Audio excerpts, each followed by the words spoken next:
যুক্তরাষ্ট্রের সাথে রীতিমতো গা শিউরে ওঠার মতো চুক্তি করে বিদায় নিয়েছে ইউনূস সরকার।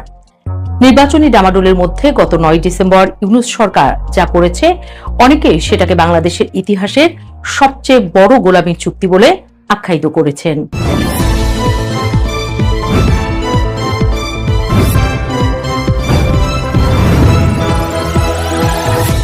এই চুক্তি নিয়ে নানানজন নানা কথা বলছেন, কিন্তু প্রায় সবারই মত সর্বনাশা চুক্তি করে গেছে ইউনূস সরকার।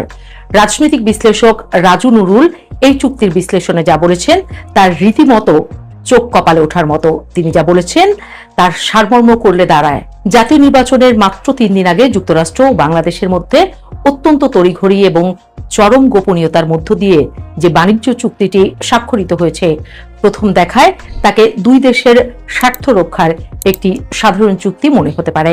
কিন্তু চুক্তির ভেতরের ধারাগুলো বিশ্লেষণ করলে যে কারো মনে প্রশ্ন জাগতে বাধ্য যে নিজ দেশের প্রতি কতটা বিদ্বেষী বা অন্ধ স্বার্থপরতা কাজ করলে একটি সরকার এমন আত্মঘাতী চুক্তিতে সই করতে পারে। এই চুক্তির মাধ্যমে কার্যত বাংলাদেশের অর্থনীতি, বাণিজ্য, কৃষি এবং পররাষ্ট্রনীতির উপর যুক্তরাষ্ট্রের নিরঙ্কুশ আধিপত্য প্রতিষ্ঠার আইনি বন্দোবস্ত করা হয়েছে বলেও মত দিচ্ছেন বিশ্লেষকরা। তাদের মতে এটি কেবল একটি বাণিজ্যিক বোঝাপড়া তো নয়ই, উল্টো একটি স্বাধীন রাষ্ট্রের সার্বভৌম অধিকার স্বেচ্ছায় অন্যের হাতে তুলে দেওয়ার এক ভয়াবহ দলিল। বিশ্লেষকদের মতে চুক্তিটি কার্যকর হলে বাংলাদেশ একদিকে যেমন বিশাল অঙ্কের রাজস্ব হারাবে, অন্যদিকে দেশীয় শিল্প পড়বে চরম হুমকিতে। চুক্তি অনুযায়ী যুক্তরাষ্ট্র থেকে আসা 4,500-এর বেশি পণ্যের উপর বাংলাদেশকে শুল্ক কমাতে হবে অথবা সম্পূর্ণ শূন্যে নামিয়ে আনতে হবে। এই পণ্যগুলোর তালিকায় রয়েছে কৃষিজাত পণ্য, খাদ্য প্রক্রিয়াজাতকরণ সামগ্রী, ওষুধ, বিভিন্ন যন্ত্রপাতি, মাংস এবং চিজের মতো নিত্য ব্যবহার্য পণ্য। এর ফলে বাংলাদেশ তার বাজার যুক্তরাষ্ট্রের জন্য পুরোপুরি উন্মুক্ত করে দেবে, কিন্তু বিনিময়ে বাংলাদেশ যে সুবিধা পাবে বলে প্রচার করা হচ্ছে তা পুরোপুরি শর্তযুক্ত এবং যুক্তরাষ্ট্রের মর্জি নির্ভর। অর্থাৎ আমরা আমাদের দরজা খুলে রাখলেও তারা তাদের দরজা খুলবে কিনা তার কোনো নিশ্চয়তা নেই।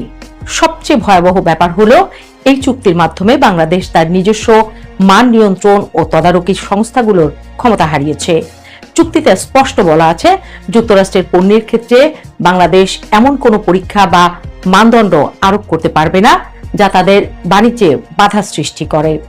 এর অর্থ হলো আমেরিকা থেকে আসা খাদ্যপণ্যে যদি অতিরিক্ত রাসায়নিক থাকে বা তাদের দেয়া বীজ যদি বাংলাদেশের উর্বর 3 ফসলি জমির জন্য ক্ষতিকর হয়, তবে বিএসটিআই বা খাদ্য নিরাপত্তা কর্তৃপক্ষের মতো প্রতিষ্ঠানগুলো কোনো ব্যবস্থাই নিতে পারবে না।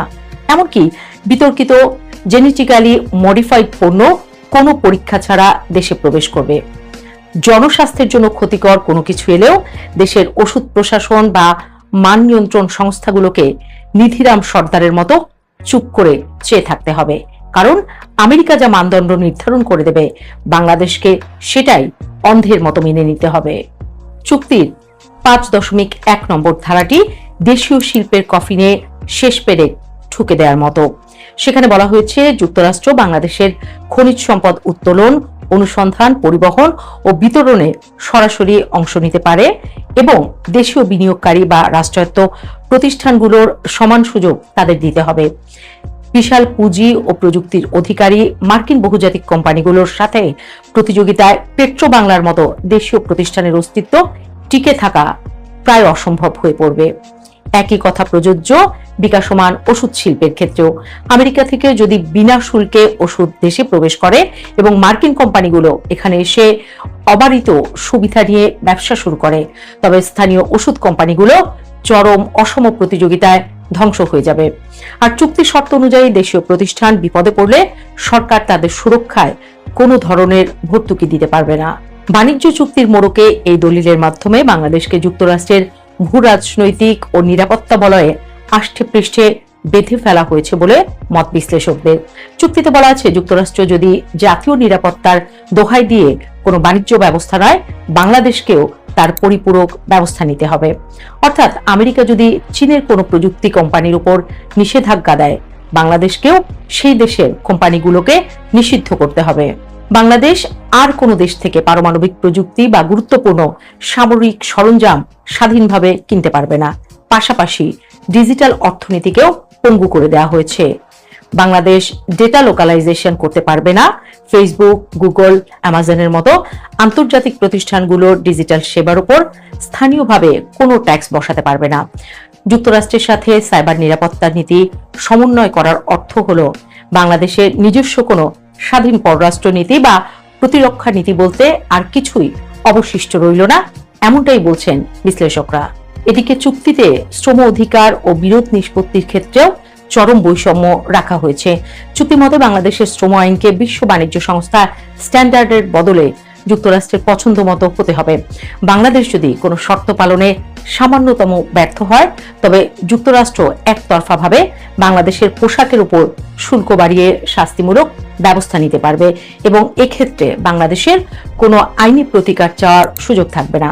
অন্যদিকে যুক্তরাষ্ট্র যদি চুক্তি অমান্য করে, তবে বাংলাদেশ কোনো নিরপেক্ষ সংস্থার দ্বারস্থ হতে পারবে না। মাত্র 32 পৃষ্ঠার এই চুক্তির 29টি ধারা ও 200টির বেশি উপধারায় এমন একটি শব্দও নেই যেখানে বাংলাদেশের জন্য নিশ্চিত কোনো লাভের কথা বলা হয়েছে। বিশ্লেষকদের মতে এটা পুরোটাই সাজানো হয়েছে এককভাবে মার্কিন স্বার্থ হাসিলের উদ্দেশ্যে। এই চুক্তির সবচেয়ে বড় শুভঙ্করের ফাঁকি হলো পোশাক রপ্তানির বিপরীতে তুলা কেনার শর্তটি। প্রচার করা হচ্ছে যুক্তরাষ্ট্রের তুলা কিনলে বাংলাদেশের গার্মেন্টস পণ্য বিনা শুল্কে আমেরিকার বাজারে প্রবেশ করবে, কিন্তু বাস্তবতা হলো তথ্য বলছে বাংলাদেশ সাধারণত ভারত বা আফ্রিকার মতো দেশগুলো থেকে সাশ্রয়ী মূল্যে এবং দ্রুততম সময়ে তুলা আমদানি করে, যা দিয়ে দেশের প্রায় 80% স্পিনিং মিল চলে। যুক্তরাষ্ট্রের তুলার দাম অনেক বেশি এবং আসতেও 1.5 মাসের মতো সময় লাগে। বাংলাদেশ তার মোট পোশাকের মাত্র 18 থেকে 20% আমেরিকায় রপ্তানি করে, অথচ এই শর্ত মানতে গিয়ে বাংলাদেশকে প্রায় 100% মার্কিন তুলার উপর নির্ভর করতে বাধ্য করা হতে পারে। এতে পোশাক উৎপাদনের খরচ এতটাই বেড়ে যাবে যে বিশ্ববাজারে বাংলাদেশ তার প্রতিযোগিতার সক্ষমতা হারাবে এবং পুরো গার্মেন্টস খাত এক গভীর সংকটে নিপাতিত হবে। এই চুক্তির ফলে সদ্য ক্ষমতায় আসা বিএনপি সরকার রাষ্ট্র পরিচালনায় পদে পদে হিমশিম খেতে হবে বলে মত অনেকের। অর্থনীতি, কৃষি, প্রযুক্তি এবং পররাষ্ট্রনীতির প্রতিটি ক্ষেত্রে হাত পা বাঁধা অবস্থায় একটি সার্বভৌম সরকার কিভাবে কাজ করবে তা এক বিরাট প্রশ্ন। চুক্তিটি বাতিল বা পর্যালোচনা করার মতো রাজনৈতিক সাহস দেখানো অত্যন্ত কঠিন, কারণ তৃতীয় বিশ্বের কোন সরকার প্রধান যখন আমেরিকার স্বার্থের বিরুদ্ধে দাঁড়ান, তখন তাদের পরিণতি কতটা ভয়াবহ হতে পারে তা ইতিহাসের পাতা ঘাটলেই দেখা যায়। গণঅভ্যুত্থান পরবর্তী যে সরকারকে সাধারণ মানুষ সংস্কার ও দেশের মঙ্গলের জন্য সমর্থন দিয়েছিল, তারা কার্যত আন্তর্জাতিক লবিস্টের মতো আচরণ করে দেশের স্বার্থকে বিশ্ববাজারে সস্তায় বিকিয়ে দিয়ে বিদায় নিয়েছে, এমন আওয়াজই শোনা যাচ্ছে কান পাতলে। এই ভয়াবহ চুক্তির গ্যারাকল থেকে দেশ কিভাবে বের হবে তা নিয়ে শঙ্কা ছাড়া আর কিছুই বলার নেই। বাংলাদেশ কি এমন ক্ষতি করেছিল যে তারা এমন সর্বনাশা চুক্তি করে গেল, এমন প্রশ্ন উঠেছে জনপরিসরে।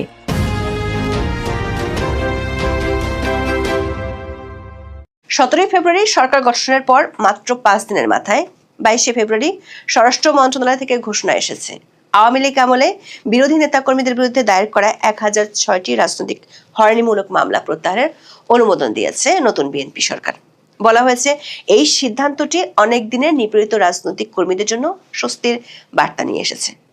প্রশ্ন হলো, আইনের শাসন প্রতিষ্ঠার ঘোষণা দেয়া নতুন প্রধানমন্ত্রী তারেক রহমান কি শুধু এক আমলের মামলাগুলো প্রত্যাহার করবেন? যৌক্তিক কোনো অভিযোগ ছাড়া 1.5 বছর ধরে যেসব সাংবাদিক, লেখক ও রাজনীতিবিদ কারাগারে আটক আছেন, তাদের জন্য সরকার কি সিদ্ধান্ত নেবে? প্রশ্ন উঠেছে, রাজনৈতিক প্রতিহিংসা বা পরিস্থিতির চাপে অন্তর্বর্তীকালীন সরকারের সময় বিরোধী রাজনৈতিক নেতাকর্মী, সাংবাদিক, লেখকদের বিরুদ্ধে যে হাজার হাজার মামলা এবং অপারেশন টেবিল হান্টের মতো সাঁড়াশি অভিযান চালানো হয়েছিল, সেগুলোর ভবিষ্যৎ কি? নাকি বরাবরের মতোই রাজনৈতিক হয়রানিমূলক মামলার বিচার নতুন সরকার আমলেও রাজনৈতিকভাবেই ঝুলতে থাকবে? কারাগারে আটকে থাকা একাধিক সাংবাদিকদের পরিবারের সদস্যদের সাথে কথা বলে জানা গেছে, অন্তর্বর্তী সরকার আমলে সরকার গ্রিন সিগন্যাল ছাড়া জামিনের আবেদন করে কোনো লাভ হতো না। জামিনের শুনানি বিচারকরা শুনতেই চাইতেন না। নতুন সরকার আসার পর পরিস্থিতির কোনো উন্নতি হয়নি এখনো। ভুয়া মামলায় এখনো কি তাহলে সাংবাদিক, লেখক সহ, রাজনীতিবিদ সহ অনেক সাধারণ মানুষ জেল খেটিয়ে যাবেন? বিস্তারিত জানতে চলুন যাওয়া যাক বিশ্লেষণে।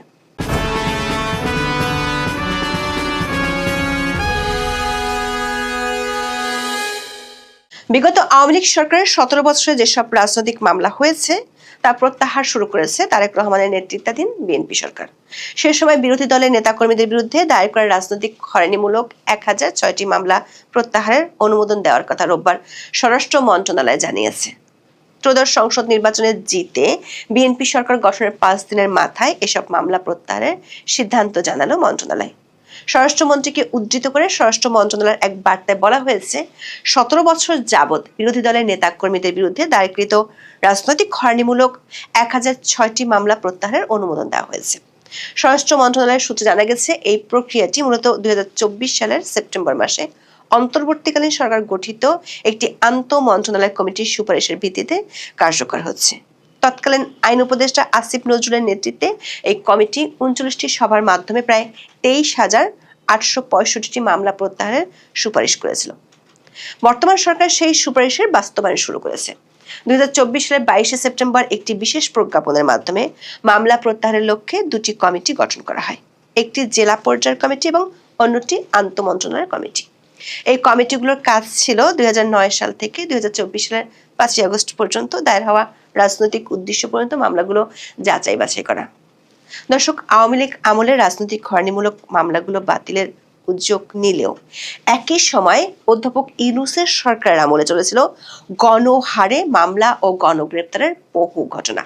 বিশ্লেষকদের মতে বাস্তবে অনেক ক্ষেত্রে রাজনৈতিক প্রতিহিংসার পুরনো ধারার চেয়ে বেশি ভয়ঙ্কর পরিবেশ ফিরিয়ে এনেছিল অন্তর্বর্তী সরকার। আওয়ামী লীগের নেতাকর্মীদের বিরুদ্ধে হরে দরে হত্যা মামলা এবং সন্ত্রাস বিরোধী আইনের ব্যাপক প্রয়োগ আন্তর্জাতিক মানবাধিকার সংস্থাগুলোর উদ্বেগের কারণ হয়ে দাঁড়িয়েছিল। হিউম্যান রাইটস ওয়াচ বা HRW এবং অন্যান্য আন্তর্জাতিক মানবাধিকার সংস্থার 2026 সালের প্রতিবেদনে দেখা যাচ্ছে, অধ্যাপক ইউনূসের আমলে যেসব মামলা হয়েছে সেগুলোর একটি উল্লেখযোগ্য বৈশিষ্ট্য ছিল অজ্ঞাতনামা আসামি। মামলার এজাহারে কয়েকশো থেকে হাজার হাজার অজ্ঞাতনামা ব্যক্তির নাম অন্তর্ভুক্ত করা হতো, যা পরবর্তীতে ঢালাও গ্রেপ্তার এবং হয়রানির সুযোগ করে দেয়। উদাহরণস্বরূপ, গোপালগঞ্জে এনসিপি সমাবেশের পর সহিংসতায় 5 জন নিহত হওয়ার ঘটনায় পুলিশ 10টি হত্যা মামলা দায়ের করে, যাতে 8,400 জনের বেশি মানুষকে আসামি করা হয়েছিল, যাদের অধিকাংশই ছিলেন অজ্ঞাতনামা। ডক্টর ইউনূসের আমলে সবচেয়ে আলোচিত ও বিতর্কিত আইনি পদক্ষেপ ছিল সন্ত্রাস বিরোধী আইনের প্রয়োগ। বিশেষ করে রাজনৈতিক সভা সমাবেশে বা সামাজিক যোগাযোগ মাধ্যমে মত প্রকাশের দায়ে অনেককে এই আইনের আওতায় আনা হয়। অ্যামনেস্টি ইন্টারন্যাশনাল মহাসচিব অ্যাগনেস কালামার্টের মতে, অন্তর্বর্তী সরকার সাংবাদিকদের বিরুদ্ধেও এই ড্রাকোনিয়ান আইন ব্যবহার করেছে। উদাহরণস্বরূপ, 2025 সালের অগস্টে সাংবাদিক মঞ্জুর আলম পান্না এবং ডিসেম্বরে আনিস আলমগীরকে এই আইনের অধীনে গ্রেপ্তার করা হয়, যা মূলত মত প্রকাশের স্বাধীনতার উপর সরাসরি আঘাত হিসেবে দেখা হচ্ছে। সাংবাদিক পান্না জামিনে মুক্তি পেলেও আনিস আলমগীর এখনো কারাগারে আছেন। দর্শক, এই আইনি কাঠামোর ব্যবহারের সমান্তরালে মাঠ পর্যায়ে পরিচালিত হয়েছিল এক বিশাল ক্র্যাকডাউন, যার নাম দেওয়া হয়েছিল অপারেশন ডেভিল হান্ট। এনসিপি নেতারা রাতের আধারে সাবেক স্বরাষ্ট্র উপদেষ্টা জাহাঙ্গীর আলমের বাসায় যাওয়ার পর 2025 সালের 8 ফেব্রুয়ারি সরকার এই অভিযানের ঘোষণা দিয়েছিল। পুলিশ সদর দপ্তরের তথ্য অনুযায়ী অভিযানের প্রথম 22 দিনেই সারা দেশে 12,500 জনকে গ্রেপ্তার করা হয়েছিল। এই অভিযানের দ্বিতীয় পর্যায় শুরু হয় 2025 সালের ডিসেম্বরে এবং 2026 সালের 25 জানুয়ারি পর্যন্ত এই অভিযানে মোট গ্রেপ্তারের সংখ্যা দাঁড়ায় 22,464 জনে। পুলিশের তথ্য অনুযায়ী গ্রেপ্তারকৃতদের সিংহভাগই আওয়ামী লীগ, যুবলীগ এবং নিষিদ্ধ ঘোষিত ছাত্রলীগের নেতাকর্মী। এই অভিযানের সময় ব্যাপক নির্যাতনের অভিযোগ উঠেছে। অনেক নেতা কর্মীকে গ্রেপ্তারের পর রিমান্ডে নিয়ে শারীরিক নির্যাতনের চিত্র সংবাদ মাধ্যমে উঠে এসেছে। যদিও সরকারিভাবে গণগ্রেপ্তার বা নির্যাতনের বিষয়টি অস্বীকার করা হয়েছিল, কিন্তু বিভিন্ন মানবাধিকার প্রতিবেদন ও স্থানীয় সংবাদে নির্যাতনের করুণ চিত্র উঠে আসে। হিউম্যান রাইটস ওয়াচের মতে, রাজনৈতিক প্রতিপক্ষ বিবেচনায় হাজার হাজার মানুষকে বিচারহীন অবস্থায় আটকে রাখা হয় এবং তাদের জামিন নিয়মিতভাবে নাকচ করা হয়। এই তালিকায় কেবল রাজনৈতিক কর্মী ছিলেন না, বরং অভিনেতা, আইনজীবী এবং গায়কও ছিলেন। এমনকি 70 বছর বয়সী বৃদ্ধ সংবাদপত্র বিক্রেতা রায়রঞ্জন পালকেও চুনারঘাট থেকে গ্রেপ্তার করা হয়, যিনি দীর্ঘ 55 বছর ধরে পত্রিকা বিক্রি করে আসছিলেন।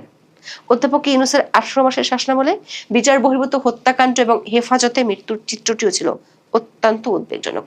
মানবাধিকার সংস্থা অধিকার এবং হিউম্যান রাইটস সাপোর্ট সোসাইটির প্রতিবেদন উঠে এসেছিল ডক্টর ইউনূসের আমলের মানবাধিকার পরিস্থিতির ভয়াবহ চিত্র। 2024 সালের আগস্ট থেকে 2025 সালের সেপ্টেম্বর পর্যন্ত অন্তত 40 জন বিচার বহির্ভূত হত্যাকাণ্ডের শিকার হয়েছেন। এর মধ্যে 14 জনকে হেফাজতে থাকাকালীন নির্যাতনের মাধ্যমে হত্যা করা হয়েছে বলে অভিযোগে উল্লেখ করা হয়েছে। সবচেয়ে বেদনাদায়ক ছিল মব জাস্টিস বা গণপিটুনির ঘটনা। গত 17 মাসে 259 জন মানুষ মব ভায়োলেন্সের শিকার হয়ে মারা গেছেন। দর্শক, বিএনপি ক্ষমতায় আসার 5 দিনের মধ্যে যখন নিজ দলের নেতা কর্মীদের বিরুদ্ধে হওয়া রাজনৈতিক হয়রানিমূলক মামলাগুলো প্রত্যাহার করছে, তখন অধ্যাপক ইউনূসের আমল থেকে কারাগারে থাকা সাংবাদিকরা আদৌ কবে মুক্তি পাবেন তার নিশ্চয়তা পাওয়া যাচ্ছে না। অধ্যাপক ইউনূসের শাসনামলে সবচেয়ে বেশি ক্ষতিগ্রস্ত হয়েছে সংবাদপত্রের স্বাধীনতা।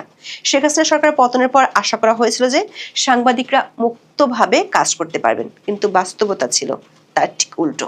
অধিকার এবং অন্যান্য সংস্থার তথ্য অনুযায়ী এই সময় সাংবাদিকদের উপর 427টি হামলার ঘটনা ঘটেছে এবং 6 জন সাংবাদিক নিহত হয়েছেন। এছাড়া 182 জন সাংবাদিকের বিরুদ্ধে হত্যা মামলা সহ বিভিন্ন ফৌজদারি মামলা দায়ের করা হয়েছে। 2026 সালের ফেব্রুয়ারি পর্যন্ত প্রাপ্ত তথ্য অনুযায়ী বাংলাদেশের শীর্ষস্থানীয় বেশ কয়েকজন সাংবাদিক ও গণমাধ্যম ব্যক্তিত্ব এখনো কারাগারে বন্দী রয়েছেন। তাদের বিরুদ্ধে ঢালাওভাবে হত্যা মামলা দেওয়া হয়েছে, যেগুলোর কোনো সুনির্দিষ্ট প্রমাণ বা ভিত্তি নেই বলে অভিযোগ করেছে কমিটি টু প্রোটেক্ট জার্নালিস্ট বা সিপিজে। যেমন ফারজানা রূপার বিরুদ্ধে অন্তত 9টি হত্যা মামলা রয়েছে। শাকিল আহমেদের বিরুদ্ধে আছে 8টি হত্যা মামলা। অথচ এসব হত্যাকাণ্ডের সময় ঘটনাস্থল থেকে তারা ছিলেন বহু দূরে। অন্তর্বর্তী সরকারের সাবেক তথ্য উপদেষ্টা মাহফুজ আলম এক সাক্ষাৎকারে বলেছিলেন, হত্যা মামলা না দিলে সাংবাদিকদের কারাগারে আটকে রাখা যেত না। প্রখ্যাত লেখক ও সাংবাদিক শাহরিয়ার কবিরকে 2024 সালের সেপ্টেম্বরে গ্রেপ্তার করা হয়। তিনি অত্যন্ত অসুস্থ এবং কারাগারে 2 বার হার্ট অ্যাটাক করেছেন বলে পরিবারের পক্ষ থেকে অভিযোগ করা হয়েছে। সিপিজের আঞ্চলিক পরিচালক বেহলিহি বলেছেন, যথাযথ প্রমাণ ছাড়াই সাংবাদিকদের বছরের পর বছর কারাগারে রাখা অন্তর্বর্তী সরকারের গণমাধ্যম স্বাধীনতা রক্ষার প্রতিশ্রুতিকে প্রশ্নবিদ্ধ করে।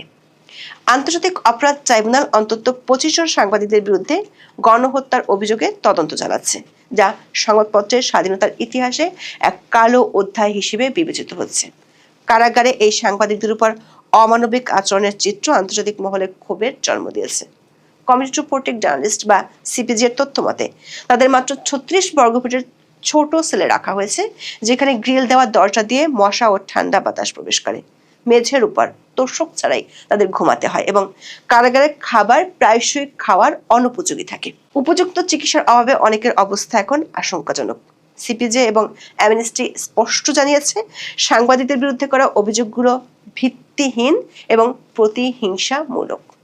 ডক্টর ইউনূস নিজেও স্বীকার করেছিলেন যে হত্যা মামলাগুলো তাড়াহুড়ো করে করা হয়েছে। আদালতের সূত্রগুলো বলছে, স্বরাষ্ট্র ও আইন মন্ত্রণালয়ের নির্দেশ ছাড়া অন্তর্বর্তী সরকার আমলে কোনো মামলা জামিনের জন্য উঠত না। এখনো সেই অবস্থায় চালু আছে।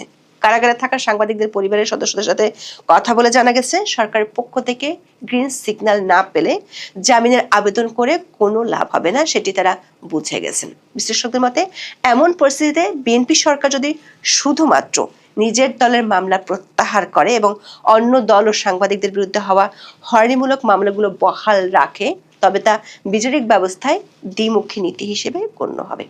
শুধুমাত্র রাজনৈতিক বিরোধীদের নয়, বরং অন্তর্বর্তীকালীন সময় যারা অন্যায়ভাবে প্রতিহিংসার শিকার হয়েছেন তাদেরও ন্যায় বিচার নিশ্চিত করা জরুরি।